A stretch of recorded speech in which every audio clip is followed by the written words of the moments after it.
Light wafuna sente kitegeera bulungi bulungi nnyo mpozi obwo. Abayimbi b'eggwanga kati tulina babiri, Jowy Landa ne Big Eye. Bwogambye Sabayimbi Big Eye omumanyi? Mumanyi available muyimbi w'amaanyi. Bagana mutegekera ki? Nja beerayo mu supporting kuba musajja tutalina buzibu. Bulungi mpozi obwo.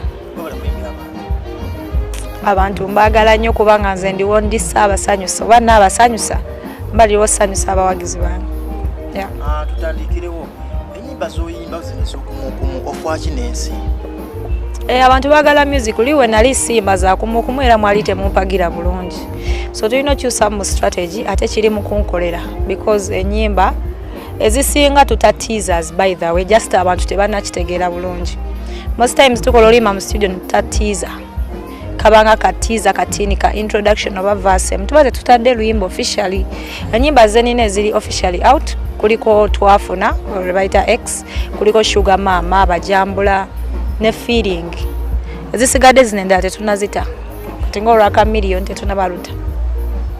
Kuno mwaka koleddemu ennyimba so far nine ennyimba nga 13 mwaka gumu. Obadde competinga ne n'omukulu wa fangu nokuta ennyimba ate leero naawe noota. Neera wamulaba bwe yali ate yakolamu n'ekivulu. Bana Uganda baagala ndongo ate era wootata bagamba tota nnyimba katukwegamba naffe tetumanyi kye mwagala naye ng'abantu strategy yange baajagadde nga sofa ku speed gye nteramu nina hiti nga nnya kati ennyimba eziri okukola ziri ku ground abantu ze bali okwagala. Tulina Sugar Mama, you know me very well, I'm a Sugar Mama. Buli lunaku ajjayo eka ba Sugar Dada. Katulina teka X twafuna sente kano kanaku 5 naye abantu bakaagala. Then tulina abajambula gwa kinaawe tonzijamba jambula abaana ennyimba nnyingi. Lwaki ogambye olwakuntu n'abaduta olwaka million? Twataako teaser but video efuluma very soon. Video twamala dogishootinga just jeri mu pipeline tugenda gita mu right time. Oba wate okuluta lwa Sheebah nti Sheebah yasooka okukola ne kamera nawe n'ogamba oyakubira esimu n'akutiisa oba alina bye yakugamba? Kubuuza ekibuuzo olabyeko Sheebah nga posting oluyimbo oba just nawe owuliriza background noise w'abantu? Sheebah ye nga Sheebah tavangayo claiming oluyimba kitegeeza teruba lulwe naye ye kenyini wanaavaayo n'agamba nti oluyimba lulwe awo nja mmanya munaye oluyimba sirwana. So I don't know who releases these songs naye nga ye Sheebah ng'omuyimbi simulabangayo ng'avuddeyo n'agamba n'aposting oluyimba olwo ku page ze sikirabangako. Twalukola mu studio kuba nze Jeff Kiwa yakwatagana ne Chameleon then netugenda mu studio neturecording oluyimba. Ebyo nze saabimanyako nabimanya actually after kati ze kye nasooka okukola yasooka nengera nekebera ku page za Sheebah naye ng'oluyimba teruliyo. So nengamba anyway wabanga omuyimbi yennyini tana posting aluyimba kitegeeza tewali kiddako. Ate twabadde tuli awo management eno joyina empya ng'ekuvuga speed ya Jeff Kiwa etya twabadde tuli awo ate otadde oluyimba ne Vairota ate waliyo olutambulo lwa Sheebah n'omulala. Kyekyo that is the same thing I'm talking about. Sinalabako either Sheebah or Zuli Terms coming out claiming to oluyimba olwabwe ate tebanaba nalupostinga nako. So oluyimba lwange ne Vairota twafuna it is us. Ate nga bayimba ebigambo byebimu nawe bye wayimba byebimu ne Vairota? Simanyi naye ng'oluyimba lwaffe kubanga tulinde if at all Sheebah and Zuli Terms come out and claim to oluyimba lwali lwabwe then tujja manya nti munaye twabbye oluyimba naye tetunabba ku luyimba lwa muntu yenna because bo tebannavaayo nalupostingako wadde. Teeka waliwo eyabbye oluyimba mu studio n'aluta. Nze management yange buli lwempa oluyimba olw'okuyimba nduyimba era DJ Roger ne Jeff Kiwa be batukwasaganya ne Vairota ne turecording oluyimba. Wamala okurecording ogenda okulwa lwa Sheebah nalwo lutambula mu bantu? Nabirabyawo ku TikTok naye nze siwa nnyo matu background noise era abantu bonna abali eyo nga banvuma. I don't know why you're doing that. Wali abakuvuma? Gye bali but nze ng'omuyimbi tebindya kubanga nze teri kintu kisobola ku nothing can weaken me, can break me down oba bivuma oba ki. Mujjayomba paka emunaakoowa naye nga nze ng'omuntu sirina buzibu. Nze ndi just muyimbi gwe bawadde oluyimba okuyimba. ate nekyewunyisa bayomba naye ne bwe bayomberako tebanavaayo posting ati oluyimba lwabwe. So mufa kinensi. Abasinga okuyomba bayomba bakugamba ki? Bangamba munabbi oluyimba. Desinaba ku luyimba. Oluyimba lwaffe era baluyita twafuna ne virota. Yeah. Jeff Kiwa ali mu kulwanyisa ntalo ze ne Sheebah. Nedda. By the way, Jeff Kiwa talina buzibu ku Sheebah. Amwagaliza na birungi. No just abantu bafani bo sometimes ebintu bino ebyendongo tebabitegeera. Sobola abambi bo bayomba ne bye batategeera. Kwegamba omuntu nga go obero tyawo no so kugenda okebere ku page y'omuyimbi gwoyomberako oba avuddeyo na posting oluyimba n'agamba nti rank. Nyo abata nabalu posting kati ofa kinensi kyekikuyomba okubanga oyomba nomalako data opaka. Nenge bisinga mujabuza ko ku Jeff Kiwa ne DJ Roger bibabimanyi about that. Kigambibwa nti omuyimbi bwe bamusayininga mu label y'amaanyi enyimba z'abakoleddemu ziba za management eyo. Kyovola ba Jeff Kiwa ali mu kuwa zino enyimba nakugamba ziddemu zaali zange ziddemu. Tunaba tuliyawo nga kuwa onumya nyenjala nti luddemu. Kati nkubuza ekibuuzo before nga tetunata luyimbo twafuna wali oluwuliddeko kakitegeeza tetusobola kukola luyimba ate ng'omuyimbi yalukola n'aluta tekisoboka. Most times contract gyokola ne management naye matarenga wemba nvudde kangeze mu TNS right now obe wa DJ Roger nga nina ennyimba ze nakola nga nasayininga ne ngamba ennyimba za company wengenda mu company endala ennyimba teziba zange ziba za company kitegeera. Nze simanyi nti obeze ennyimba waliwo abaali bazikola as such naye nze ngenda bugenzi mu studio ne voicinga as I'm told to do. Kati wawulidde oluyimba lwa Sheebah ne Zuri Terms tewabuziza ku Jeff Kiwa nti owaye ate oluyimba olulala lw'empulira lufaanana n'olwaffe lwazze lutya? Of course nababuuzizza naye ne baŋŋamba nze omulimu gwange ng'omuyimbi I'm supposed to sing lwaki nnonooza ate ebintu ebirala ate ng'era kyekituufu. I'm a baby and I'm supposed to just sing. Omulimu gwange kuyimba ebirala. Actually ze sisoma na nnyo komenti z'abantu just bakyali bange bankubya ne baŋŋamba nga bakuli bubi because ze sibeera nnyo na ku TikTok mbeerayo nga mpostinga video sifaayo oba nsomye comment oba ki. Sinze muntu ayagala nnyo ebintu bya stress kuba sirina buzibu na muntu yenna abamanyi bamanyi. Relationship yo ne Sheebah eri etya? Simbi, by the way, I love Sheebah so much because the first time I met her twali ku Federation I was so happy to see her ne tuyimba na mwa stage. So I wonder why someone comes out nagamba me mbonze I'm trying to fight her. Never. What a queen. Stagira nze ndi princess. Queen. Have you ever been concerned like ng'omuyimbi n'ogamba Sheebah mukwano gwange natadde oluyimba ate naye nafulumya oluyimba ng'olwanka mukubire kasimu? Tannalufulumya. Ne lutambula mu bantu gye luli. Nanti ye Sheebah tannalufulumya and she hasn't come out to claim to oluyimba olwo lwange. Kitegeeza Sheebah nga ye talina buzibu. Sina namba ye. Kyekituufu sina namba ya Sheebah. Ate era sisobola mukubira kati mukubire mugambe ki? Nti owaye ebitambula oluyimba twalukola dda ne Virota ate nammwe mwatadde oluyimba.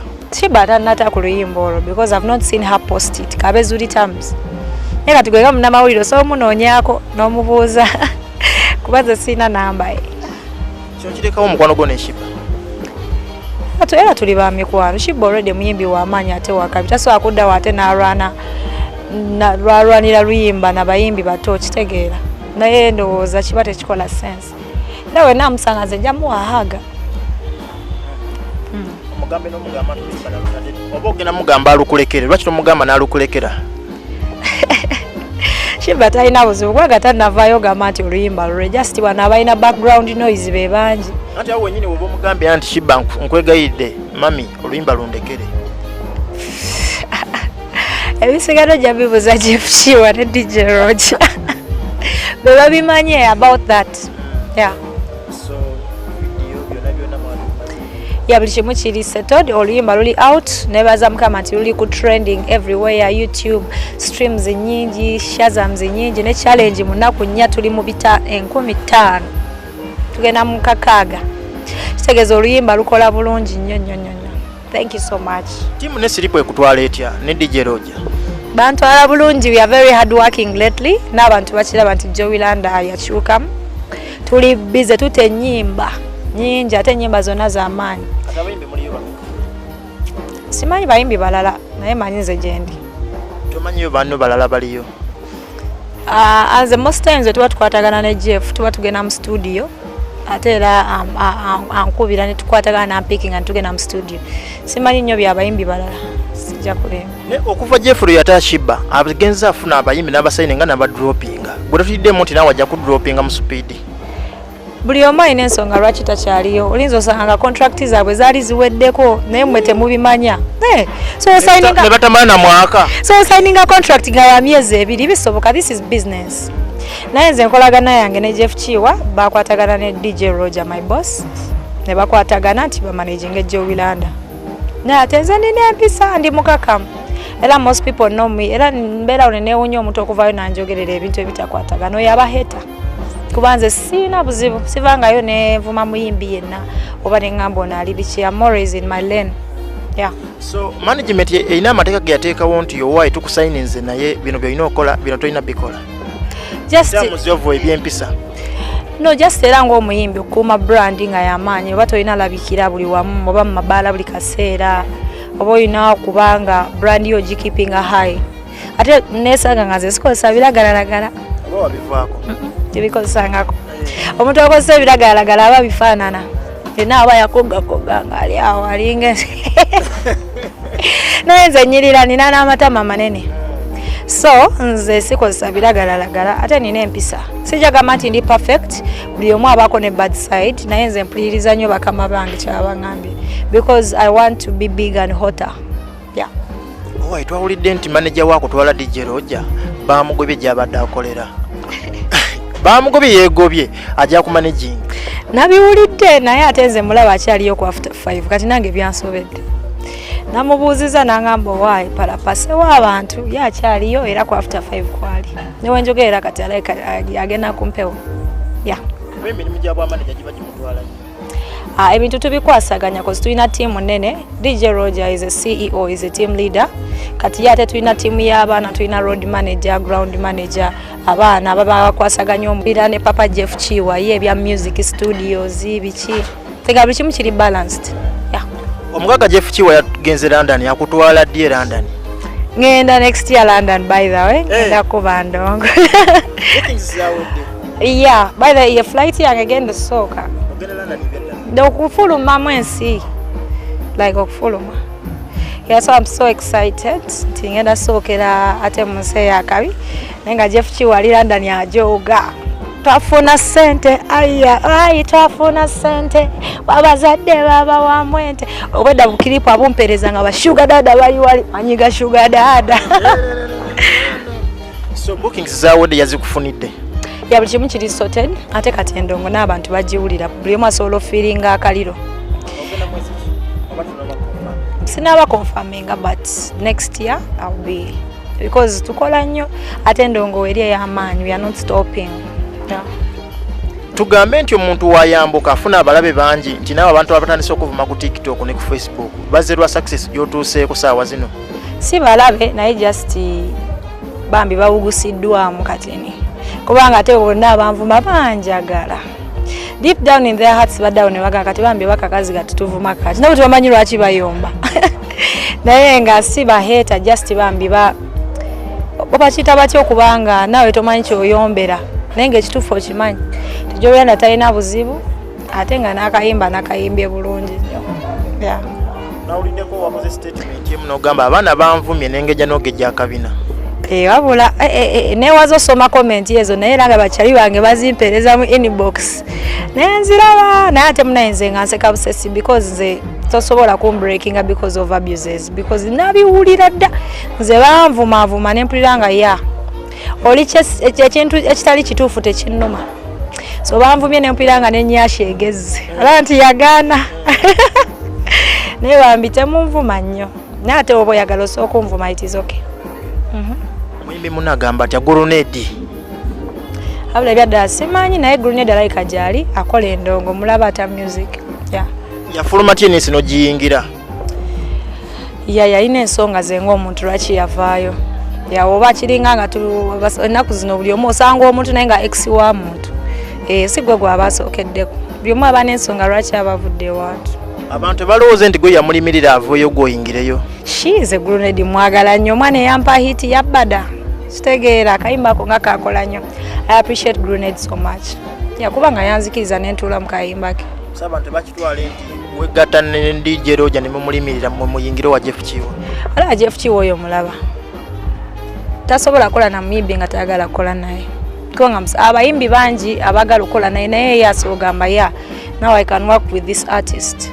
So fete tulina gwe twalimirira. Yes naye yayagala bambi kola ne Jowy Landa. Yeah. Azinatuusa mwagala kunsekerera. Natuusa kola ki? Kola concert sinaba. Nange nyimbo zikubye zona ziyise mu bantu bazimanyi. Njagala abantu bennyini baginneesabire nga bangi. Naye nkyakola music by next year oba omwaka ogujja tunalaba. Olaba Champion Good alina ennyimba 2 n'alanga lugogo. Gw'ate amusinze ennyimba. Champion Good alina emikisa gy'oli mwana muto ali favored. Gwe omuntu obaaga bati ngenda kola ekivulu lugogo kiyita kyangu.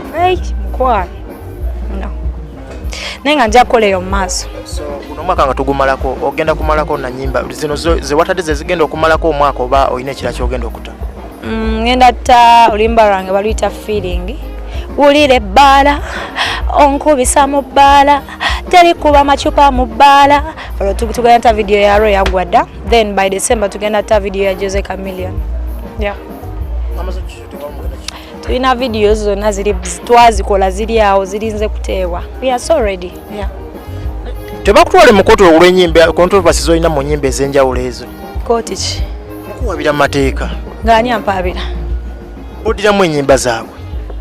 Naye Alemedeko ku nsonga eyo naye ensonga yange nagambye ezo ennyimba gwe batwale because nabo bakoze oluyimba olulinga olulwo. So batwala kubanga era sibe bazitadde sinalabayo ko amalobozi gaabwe mwegali. Kubira ku Jeff Kiwa ne DJ Rojo babuuze ekyo kibuuzo ky'omubuuzizza. Naye ngeri yaddala haven't seen Queen Sheebah Ozuri terms come out nga bagamba nti oluyimba lwabwe. So simanyi yatadde ennyimba ezo naye ng'oluyimba lwange ne Virota. Alright, X twafuna sente. Oza kikulekawo kino engeri gy'oli mu kutambula bw'otyo. Nze mpulira bulungi nti oluyimba lwange lutambula. I'm doing well, better than before. Yeah, kubanga nze ndi kamwa ka buli omu Jowy Landa. Yeah, that's talkability. It is okay. It is healthy. Yeah. X twafuna sente, walayi twafuna sente, mbwabazadde baba wamonte, laba bwenfuna sente, nalajana nkugamba togenda, wangamba olimba katemba ndilandiro ntunda mayumba negali mpakinze. X mwafuna sente, walayi mwafuna sente, nzabazadde baba wamonte, laba bwensuwa sente. Okitegedde? Bookings kyemanyi kati zeeyongedde n'okuseerooseera. Sugar Dada lukoze bulungi. Yeah, by the way olimba lunewungiza naye kyenagenza olaba nti abaana ennaku zino bagala nnyo ssente. Bagala maaso asatu kyovula abaliige namba Sugar Mami ne ba Sugar Daddy. Fe tuyimba ku kintu nga kituufu tukiraba era kyappeninga. Oluyimba lukoze because lukwata ku bulamu bw'abantu. Yeah. Abawala bali mu myaka gye abadiringira mu bintu by'aba Sugar Daddy. Kagambo ki kosobola bagamba buzibu ki obuli mu Sugar Daddy obugira ku iPhone 14, iPhone 15? Kyeniza okugamba Sugar Daddy asobola okuwa ssente but you need to be careful with your life because ba Sugar Daddy balwadde. Balina ebirwadde bambi so be careful. Oba naye mutwale mwekebeze. Otherwise you will mess up big time. Masasa tosojifuna na osojyekolerera. But if at all you want a Sugar Daddy, be careful because nabo munaye tebabayinaako kisa. Yeah. Nabo basosa ku musaayi. Nabo basosa ku musaayi. Nze sina Sugar Daddy. Nze kanyini ndi Sugar Mami nemalirira. Genda ku YouTube yange tekamu twafuna by Jowy Landa and Virota and share it. Genda everywhere ne Sugar Mama ntwafuna je ziri mu trending. Thank you so much.